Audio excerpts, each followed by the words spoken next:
이 성경 말씀은 무슨 주먹국으로 된 게 아니고 하나님이 옛성 가운데서 말씀하신 그대로 이루어져요. 그렇죠? 그러니까 하나님께서 이미 구약의 다니엘을 통해서 7장부터 12장까지의 마지막 때의 말씀을 하신 것이 지금 다 이루어졌고, 그 다음에 또 사도 요한을 통해서 요한 계시록에 나오는 그 계시록의 말씀이 이루어진 것도 있고 앞으로 이루어질 것도 있고, 거기에 우리가 지금 이 마지막 때에 지금 살고 있습니다. 감사한 것은 그렇게 어려운 환난, 우리가 생각하는 계시록에 나오는 그러한 어려움 속에 들어가기 직전에 하나님이 우리들에게 뭐라고 말씀하시냐면은 이렇게 말씀하시잖아요. 나는 너희들에게 성령을 부어줄 것이다.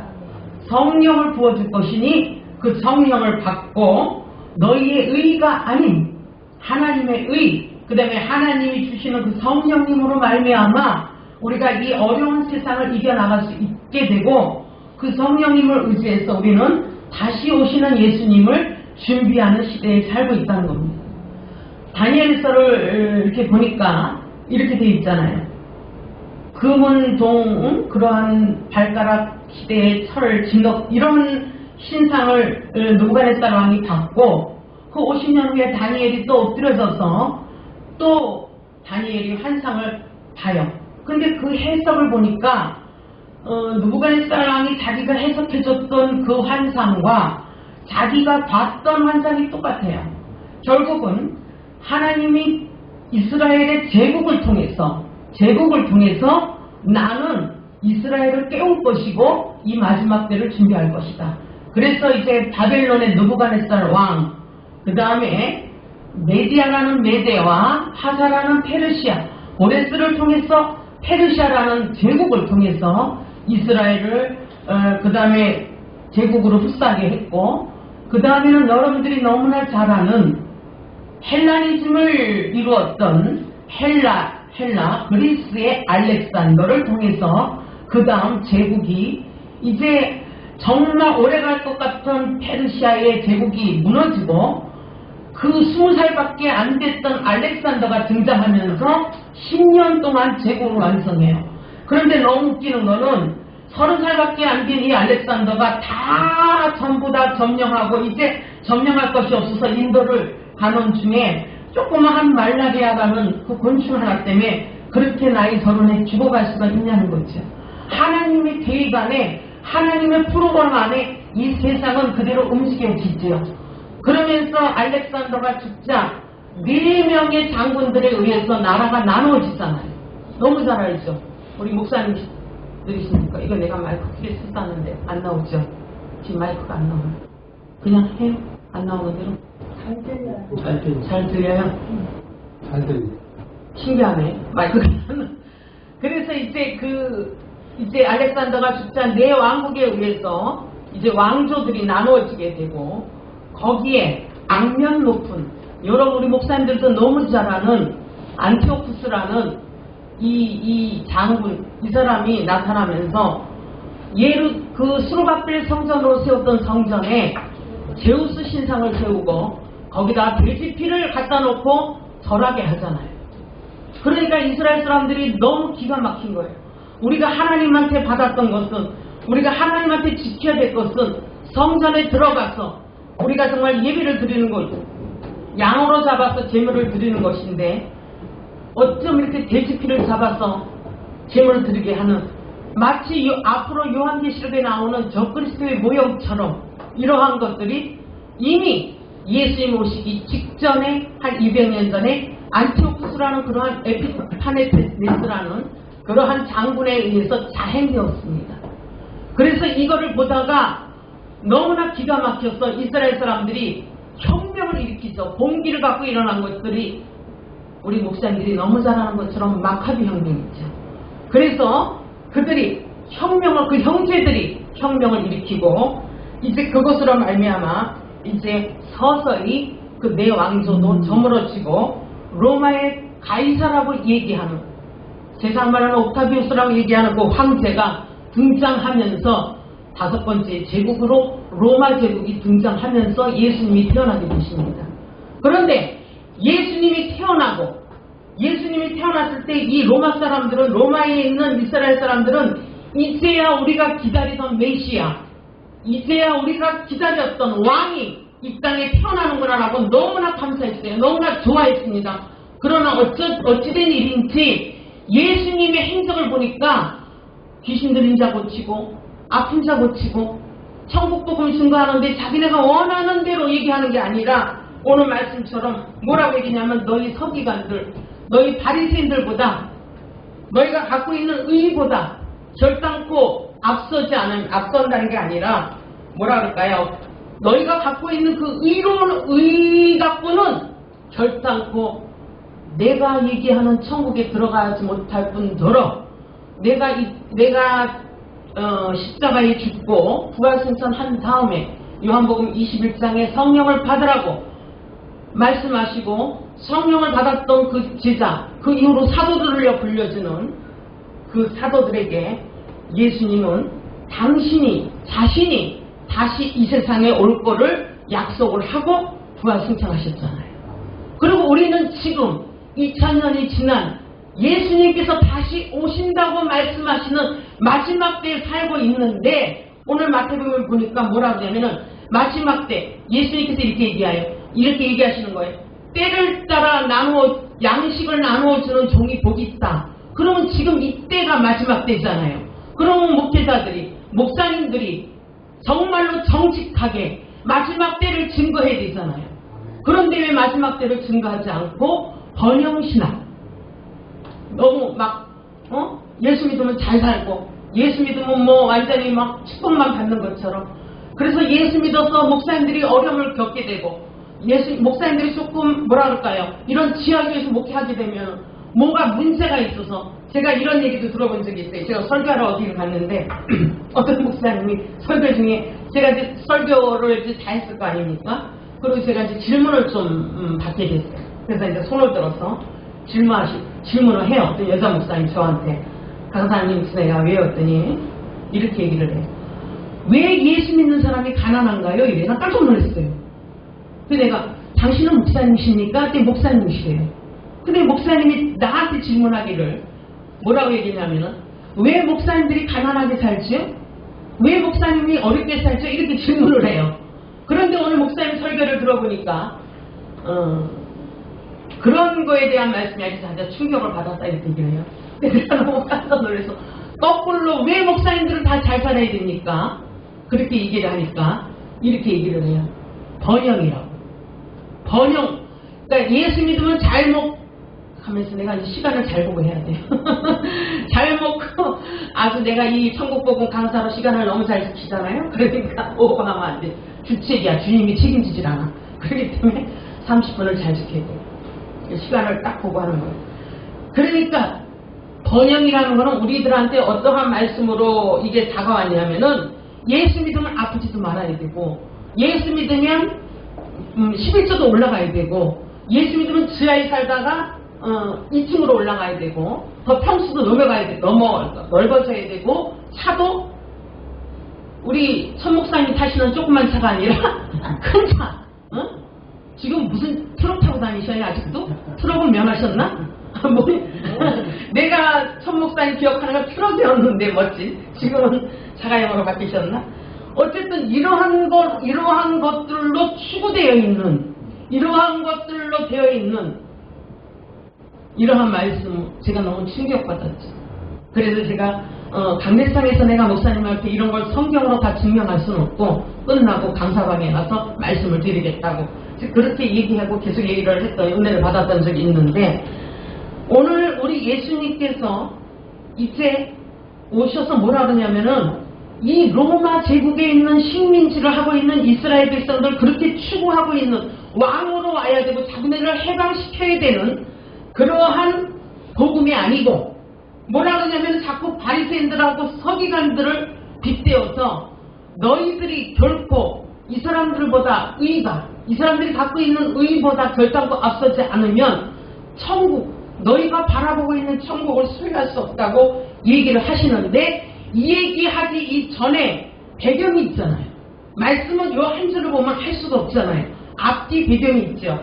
이 말씀을 하기 전에 이 5장에 뭐라 그랬어요? 그 유명한 산상순 있어요. 예수님께서 그 배가 고파서 맨날 며칠을 온 그 자기를 추종하고 따라왔던 그 백성들에게 뭐라고 얘기하시냐면은 나는 너희들을 해방시키러 왔어. 나는 너희들에게 답을 줄 거야. 이렇게 얘기하는 게 아니고 심령이 가난한 자는 복이 있나요? 천국이 저희 것이다. 이렇게 딱 첫 소절을 얘기하니까 듣는 사람들도 깜짝 놀라는 거예요. 지금 5장에 첫 소절에 이 말씀이 나오고 끝 소절에 서기관들과 바리새인들을 책망하죠. 그러니까 이 말씀에 맥락이 있다는 거죠. 그러면서 예수님께서 무리를 보시고 산에 올라가서 뭐라 그러냐면은 심령이 가난해야 복이 있다. 아니 어떻게 복이라는 개념을 가졌는데 심령이 가난해야 복이 있을까? 우리는 심령하고 상관없이 내가 갖고 있는 많은 물건 때문에 복이 있어야겠죠. 저도 옛날에는 이렇게 은혜 받기 전에는요 사람이 이렇게 딱 남자들 있잖아요. 딱 차를 타고 들어오면 차를 먼저 봤어요. 이게 중형이냐 세단이냐 이게 벤츠냐 이게 모닝이냐 이거 뭐야 고속도로에서 껌에 붙을 마티즈냐 이런 거 봤었단 말이에요. 얼마나 세속적이었겠어요. 근데 제가 중국에 가서 선교사로 살면서 그곳에서 하나님이 나를 도저히 얘는 한국에서 연단이 안 되겠다 싶어서 저를 이제 2000년도에 중국 땅에 딱 보내신 거예요. 그래서 저는 거기서 한국에서는 저는 정말 어려움을 당하지 않았어요. 부목사로 있으면서 너무 엄청나게 많은 사례들을 받았고 제가 늘 그래요. 야 대형교회 부목사는 우리 남편이 부목사였습니다. 대형교회 부목사는 중소기업의 부장급이다. 내가 맨날 그렇게 얘기해요. 내가 그렇게 사례비를 5년 동안 받아봤으니까 나는 그 사례비를 들고 어디 갈게요? 저는 롯데백화점 갔어요.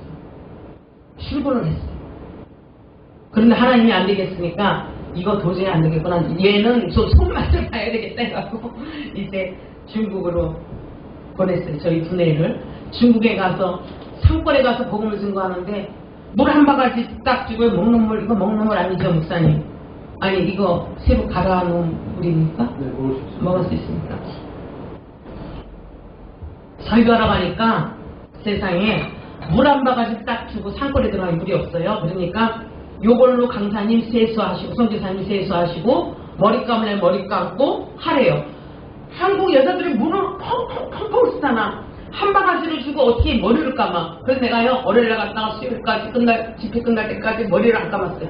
한국 여자들 같으면 더럽다는 거야. 매일 머리 감으니까. 근데 한 바가지를 주고는 시험하는 것도 아니고 감을 수도 없어요.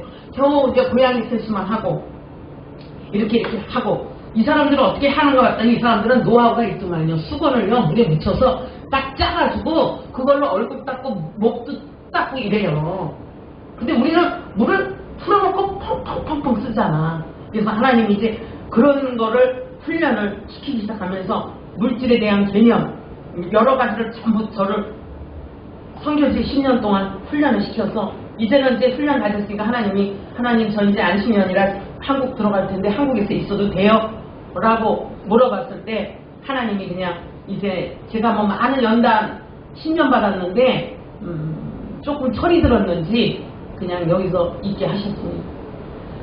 그러면서 제가 그곳에서 느낀 거는 우리가 여지껏 목회한 것은 우리 목회자의 나를 드러나는 나의 모든 것 자랑. 그러니까 사람들이 뭐라고 그러냐면은 이렇게 얘기를 해요. 자기가 자기 자랑을 해요. 내가 한국에 10년 만에 들어와서 참 놀란 거는 뭐냐면은 목사님들이 자기가 자기 자랑을 해요. 난 제일 충격받았어요. 그런 거 선교지에서 못 들어봤거든요. 근데 이래요. 저는요 뭐라 그러더라? 뭐를 잘하고요. 말씀을 뭐 맷독을 했고요. 뭐를 잘하고 자기가 자꾸 자기 얘기를 해요. 그래서 내가 참 이상하다. 자기가 자기 얘기를 하지 않아도 하나님께서 그 사람이 때가 되면 세우고 인정받게 하고 하나님이 그 사람을 높일 텐데 참 신기하게도 자기가 자꾸 자기 얘기를 하는 거야. 식사할 때도 나는요 요번에요 뭐 어쩌고 저쩌고 그래서 제가 한국에 들어와서는 좀 목사님들 만나는 게 두렵다 그러나 좀 싫었다 그러나 인간관계 하는 게 좀 힘들었어요. 왜냐하면 어떻게 자기가 뭐를 잘하고 내가 예언을 잘하고 내가 뭐를 잘하고 내가 뭐 환상을 잘 보고 이런 은사적인 얘기를 자기가 자기 입으로 자연스럽게 할까. 그분들이 잘하면 열매가 있어서 그 열매를 보아서 우리가 그분들을 인정할 텐데 왜 자기가 자꾸 자기의 의를 얘기할까? 제가 중국에서 끊임없이 우리 신학생들을 가르치면서 얘기했던 것이 너희들이 은사를 갖고 유명한 것이 아니라 앞으로 그렇게 목회할 것이 아니라 너희의 열매가 너희를 판가름할 거다. 그러니까 은사가 중요한 게 아니라 성령의 열매를 가진 목회자를 하나님께서 앞으로 쓰시게 될 거라는 얘기를 정말 너무나 많이 제가 신학교에 강의하면서 했었어요. 자꾸 자기 자신이 자기를 드러내고 서기관과 바리새인처럼 제가 금식을 많이 했고 11조를 어떻게 했고 이것이 중요한 게 아니라 하나님께서 뭐라고 하냐면 이 사람들이 얘기하는 상반된 얘기를 했잖아요. 너희의 심영이 심마음과 너희의 영이 심영이 너희가 가난하냐 너희가 하나님 앞에서 정직하고 가난하냐 너희의 심령이 가난할 때 내가 성령님을 부어서 그 성령님으로 일하게 하실 것이다. 그 성령님이 너희의 입을 통해서 마지막 때를 증거하게 할 것이고 예수님의 오심을 얘기할 것이고 지금은 마지막 때입니다. 왜 목사님들이 정직하게 마지막 때에 대해서 얘기하지 않냐고요.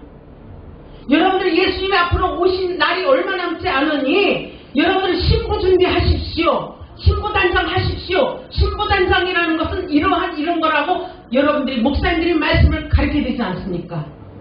그런데 왜 그렇게 안 해요? 정직하지 않잖아요. 정직하잖아요. 그러면서 뻐기고 잘난 체하고 그것이 무엇이 중요합니까? 저는 신학생들을 굉장히 많이 가르쳤어요. 그럴 적에 제가 하나님이 저한테 요구한 게 하나 있었어요. 처음부터 끝까지 심령이 가난해야 된다. 너희의 심령이 욕심으로 차면 네가 가르치는 학생들이 다 임파테이션, 다 너를 닮아갈 것이다. 교수를 본받을 거 아니냐. 그래서 정말 하나님, 그러면 제가 굉장히 딜레마에 빠진 게 뭐냐. 그러면 하나님, 심령이 가난한 게 뭘까요? 심령이 가난한 게 뭔가요? 왜 그렇게 감별상이냐. 그러니까 지금 한국교회가 막 욕먹는다고 난리잖아요. 뭐 개독교라 그러고 지금 뭐 8.15 이 집회 이후로 더 그러고 난리잖아요. 왜냐하면 겸손이 없어지지. 겸손이. 심령이 가난하다는 것은 목사님들이 받으신 말씀이 있겠죠. 저는 제가 이게 생각이 부족해서 그런지 저는 이렇게 받았던 것 같아요. 심령이 가난하다는 것은 네가 진정으로 너를 나와 함께 갈라디아서 2장 10절처럼 십자가에 못 박고 너는 죽고 예수가 그 안에 살았느냐. 네 안에 예수가 있느냐. 네 안에 그 예수가 있으므로 그 예수가 부활 승천하셨고 그분이 다시 온다고 증거할 수 있느냐. 너가 진심으로 네 안에 예수를 담고 사느냐. 아니면 가짜 예수를 네가 갖고 뻥치고 다니느냐. 저는 제가 늘 천국복음에 이렇게 가까운 데마다 우리 안순동 목사님이 전화해서 저를 많이 세워주셨잖아요. 멀리는 제가 못 가니까. 그럴 때마다 수없이 많은 얘기를 했어요. 저는 제가 가장 혼적인 부분을 깨뜨리는 거, 생각, 감정, 의지자. 혼적인 게 생각, 감정, 의지잖아요. 그런데 내가 구원받았다는 내가, 아키컬러스는 뭐냐면 나는 너무 혼적인 게 강하다. 자아다. 그건 자아. 나의 생각을 지배하고 있는 것이다. 이게 깨져야 되는데 성령님이 아니고는 오죽하면 예수님께서 마가의 다락방에서 자기 3년 반을 따라다녔던 자기 제자들에게 다시 성령의 불세례 받고 성령 받고 너희들이 나의 일을 하게 될 것이라고 얘기했을까? 저는 그렇게 생각을 했습니다. 그래서 내가 가장 힘들었던 부분에 생각적인 거, 저는 잔머리를 잘 굴려요.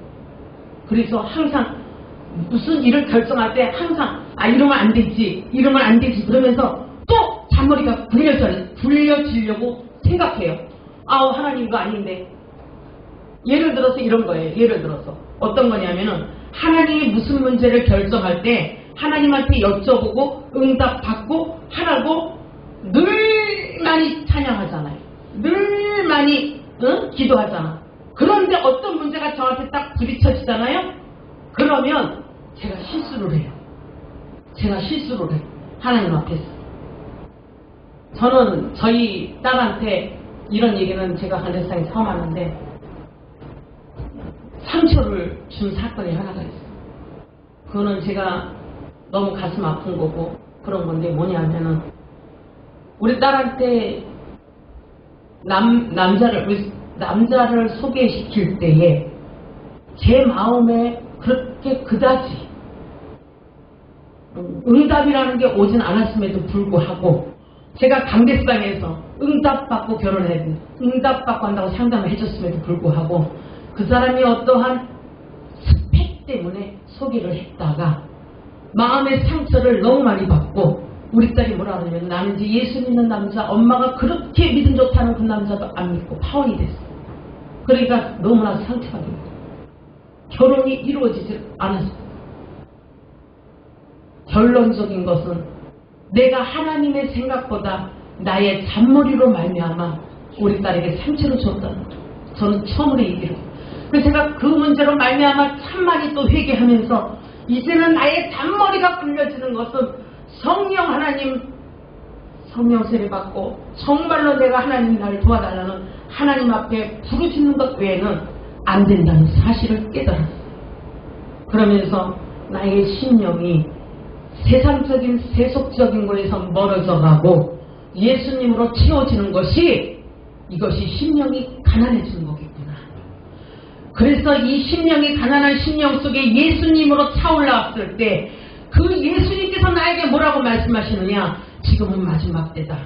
네가 증거할 것은 예수님의 오심에 대해서 증거해라. 그 얘기 아니겠습니까? 그래서 저는 저의 잔머리 때문에 저희 딸에게도 상처를 줬고, 그렇게 어려움을 겪으면서 사람의 혼적인 생각이 생각보다 강하구나. 이것을 내려놓는다고 하면서도, 이거를 내려놓는다고 하면서도 연봉이 얼마지? 이런 걸 따진 거예요. 너무 웃기는 거지. 마치 세속적인 거. 하나님이 나에게 요구하는 것은, 네가 나한테 뭐라 그러냐?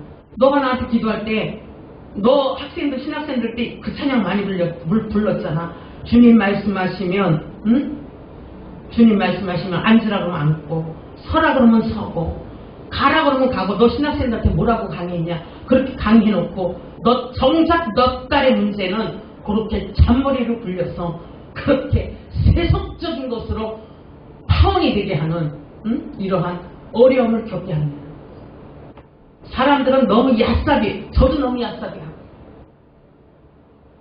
그래서 오늘 예수님께서 산상수훈을 말씀하신 끝에 제자들에게, 사두개인과 바리새인들에게 뭐라고 해요?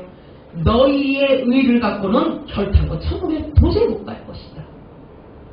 이게 이거는 뭐 그 옛날 바리새인들하고 사두개인들한테만 얘기한 건가? 라고 나하고는 상관없다라고 생각하겠지만, 의외로 많은 목사님들이 많은 의의를 갖고 있어요. 자기의 의의를 드러내요. 자기의 의의를 드러내요. 얼마나 많이 드러내는지 몰라요. 하나님께서는 심령이 가난하고, 그 다음에 마지막 끝에 가서는 산상수훈 너희가 핍박받는 거를 즐거워하라고 그러는데, 지금 우리가 코로나 때문에 핍박을 받고 교회가 어려움을 당하는 거를 부끄러워하고 창피해하고 그러는 경우도 있잖아요. 근데 예수님은 우리랑 거꾸로 얘기해요. 핍박을 받을수록 즐거워하고 행복해라. 저희 같은 경우는요, 코로나 때문에 교인이 많지 않으니까 참, 대형교회나 중대형교회나 중형교회나 뭐 교회가 크면은 정말 구청에서 온대요. 구청에서 오고 조금만 마이크 소리가 들려도 실제로 온답니다. 100명 이상만 돼도 온대요. 그러니까 예배를 못 드리겠지. 그런데 저희 교인이 몇 명 돼요. 정말 몇 명, 한 20명 돼요. 주일날 예배 드리는 성도 저희 20명이거든. 조선족들 한국 사람하고 합해서. 요 20명을 데리고 내가 예배를 안 드려요? 근데 이재명이가, 저희는 안산이니까 경기도란 말이에요. 근데 경기도 이재명이가 뭐냐면, 이 찬수 목사, 분당 우리 교회에 교회 다닌단 말이에요. 집사란 말이에요. 근데 이제 분당 우리 교회 이찬수 목사가 우리 남편 목사님의 노회야, 노회 같은. 응? 그래, 내가, 야, 우리 노회의 이찬수 목사 노회야. 그러니까, 만약에 걸리면, 야, 이찬수 목사한테 전화해갖고, 이재명한테 전화하면 되니까, 우리 예배 다 드린다. 수요일날, 금요일날, 주일날 다 드려. 그리고 드렸더니, 어떠한 놀라운 일이 일어났냐면은, 이러한 일이 일어났어요. 갑자기 모르는 사람 3명이 찾아왔어요. 그래서 자기네들은 안산의 제일 큰 교회가 누구예요? 어디예요? 뻔하죠. 김학중이 꿈의 교회. 안산 제일교회 고훈 목사 은퇴하셨어요. 그 교회잖아. 그 다음에 김인중 3대 산맥을 이루고 있잖아. 그 교회 사람들이 왔어요. 주일날 저희 교회 가요. 비대면 예배드리고 예배를 못 드리니까 미칠 것 같아요. 그래갖고 이렇게 찬양 소리가 와서 들어왔습니다. 그래갖고 저희는 코로나 때문에 3명이 등록이 됐어요. 수주 맞은 거예요. 너무 놀랬어요. 그래서 내가 아니 그렇게 큰 교회 다니다가 몇만 명, 5만 명 이상 교회 다니다가 20명 교회 다니는 교회를 다니니까 했더니 너무 좋습니다. 목사님 말씀이 너무 좋아요. 개척교회 목사님 말씀이 이러한 말씀을 갖고 있는지 몰랐다. 이렇게 우습게 본 거지. 개척교회 목사들은 말씀이 없는 줄 우습게 봤던 거지. 등록했습니다. 3명이 코로나 덕을 봤어요. 얼마나 감사한 줄 몰라요. 여러분들 뭘 두려워합니까? 목사님들은 뭘 두려워하셔요? 지금은 마지막 때예요. 우리 예수님께서 산상수를 얘기하시면서 이제 나는 조금 있으면 십자가에 죽고 너희가 원하는 그러한 왕으로 오는 것이 아니라 이 세상을 구원한 나는 메시아로 왔던 거다. 너희의 생각과 나의 생각은 틀리다.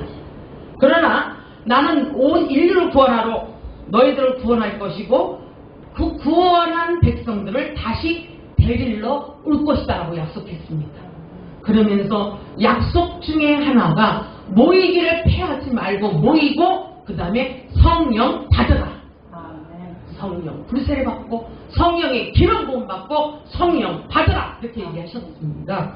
그리고 주의 종들 마지막 때의 목사님들을 통해서 끊임없이 말씀하시는 것은 내가 이제 곧 올 거다. 징조가 너무 많이 나타납니다. 저희가 중국에서 5년 있다가 추방이 됐어요. 북한 애들 도와주다가. 그래서 태국으로 갔다 그랬잖아요. 태국에서 5년 있다 들어왔거든요. 태국에 저희가 있을 때 태국에 엄청난 쓰나미가 몰려왔어요. 그래서 한국에서 전화 왔어요. 우리 저 선교사님 다 죽은 거 아니야? 엄청난 쓰나미. 근데 그 쓰나미는 이유가 있었어요. 왜냐? 푸켓에서 쓰나미가 몰려왔는데 그때 푸켓에서 이 게이들, 여러분 우리 목사님 게이 알죠? 게이가 가장 많은 나라가 태국이에요. 태국. 이 남자애들이 여자로 수술하는 나라가 전 세계에서 1등이 태국이에요. 왜냐하면 태국의 남자들이 왜소해. 얘네들이 해서 먹고 살 게 없어서 이건 공장이 아니니까 얘네들이 수술을 트랜스젠더라고 해갖고 수술을 해서 여자로 만들어서 관광객들을 섹스를 해서 먹고 사는 나라가 태국이에요. 그러니까 내가 태국 가서 참 놀란 것은 아니 왜 남자들이 이렇게 다 왜소해. 이상해. 내가 한국 남자들은 너무 잘생겼어요. 너무 이상해요. 공항에서 내릴 때도. 근데 아니나 다를까 얘네들이 전부 게이야. 게이 알죠? 동성연애. 지금 우리나라 게이 때문에 이제 동성연애 반대. 그런데 그때 쓰나미가 밀어올 때 푸켓에서 우리나라 한수 이거 게이 뭐야 그거 트랜스젠더 해갖고 이쁜 애 있잖아. 걔가 태국에서 수술했잖아요. 근데 얘가 이제 심사위원으로 그 이제 트랜스젠더 미인대를 얘가 한국에서 오고 그 경영대를 하는 날이야. 그런데 쓰나미가 몰려든 거예요. 여러분들 하나님은요 이유 없이 재앙이 없습니다. 한국에서는 뭐 태국에서 쓰나미가 뭐 했냐 난리 났다 하지만 저희 태국에서 현장에 있던 저희들은 그게 뭐냐 하면은 남자가 여자로 바꾼 트랜스젠더의 미스 태국을 뽑는 날이에요. 그러니까 미스 트랜스젠더를 뽑는 날이에요. 진선미를. 그러니까 이게 우리나라 하리수가 공항에 오니까 공항이 마비가 됐어.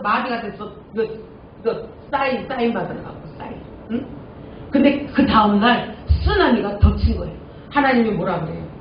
마지막 때에 징조와 때와 이런 거를 통해서 마지막 때를 지금 알리고 있습니다. 그러므로 우리 목사님들은 정말로 더 열심히 천국복음과 연계되어 있는 목사님들은 이 마지막 때 예수님이 다시 오심에 대해서 더 열심히 증거하는 우리 천국복음의 우리 목사님들 되시기를 소원합니다. 그래서 우리 같이 연합했을 때 기도할 때 이런 것들이 나누어지고 이런 것들이 이렇게 되는 이제 이렇게 되는 저희들이 됐으면 좋겠습니다.